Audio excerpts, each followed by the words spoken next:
Sam Altman, the CEO of OpenAI and unofficial high priest of the AI cult, just randomly admitted that, yeah, this might all be a bubble. He told reporters, "When bubbles happen, smart people get overexcited about a kernel of truth," which is basically the billionaire way of saying everyone's lost their minds, but like, in a thoughtful way.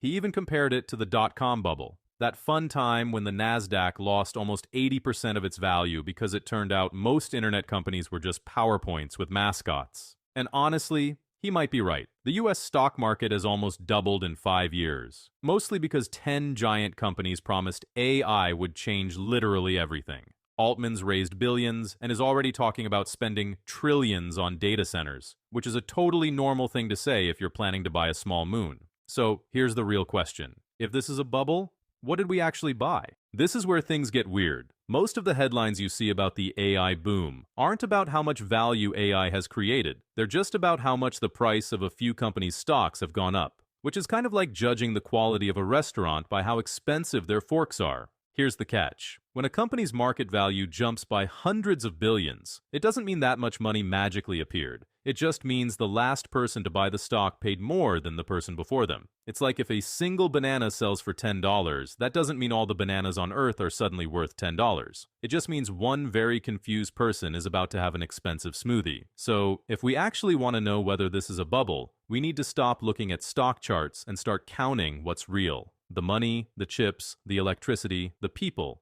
Because if you burn through trillions and all you get is a slightly faster email writer, that's not a revolution. That's just really expensive spell check with a PR team. Alright, let's talk about what this bubble is actually made of. Because it's not hopes and dreams. It's metal and electricity, and mostly invoices. Just 4 companies, Amazon, Meta, Google, and Microsoft, spent about $344 billion on AI infrastructure in 2024 alone. That's more than 1% of the entire GDP of the United States, which is wild considering most of us can't even get autocorrect to spell our own names right. And that's just the public numbers. OpenAI, the company at the center of all this, isn't public, so we don't get to see their books. But they raised $40 billion, then lined up another $6 billion secondary share sale, and Altman casually mentioned he expects to spend trillions on data centers in the not very distant future. China's state-owned companies have reportedly spent another $500 billion on their own AI build-out. And based on global chip sales from NVIDIA and AMD, the rest of the world has probably dropped about the same. So altogether, we're already past the $1 trillion mark just on the hardware alone, before even counting energy, staff, or,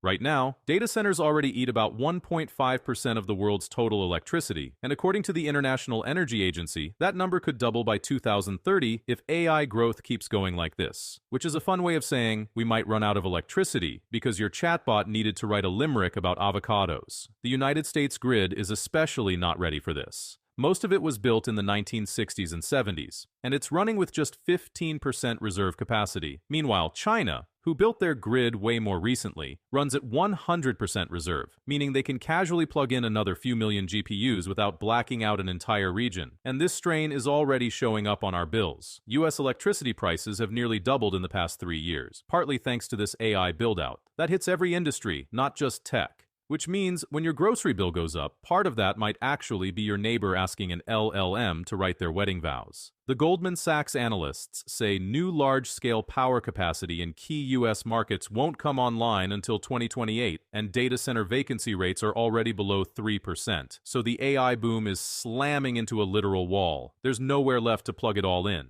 New Massachusetts Institute of Technology report called The Gen AI Divide found that 95% of companies using generative AI got zero return on investment. Not a bit disappointing, zero. The tools look impressive in demos, but the moment you drop them into real work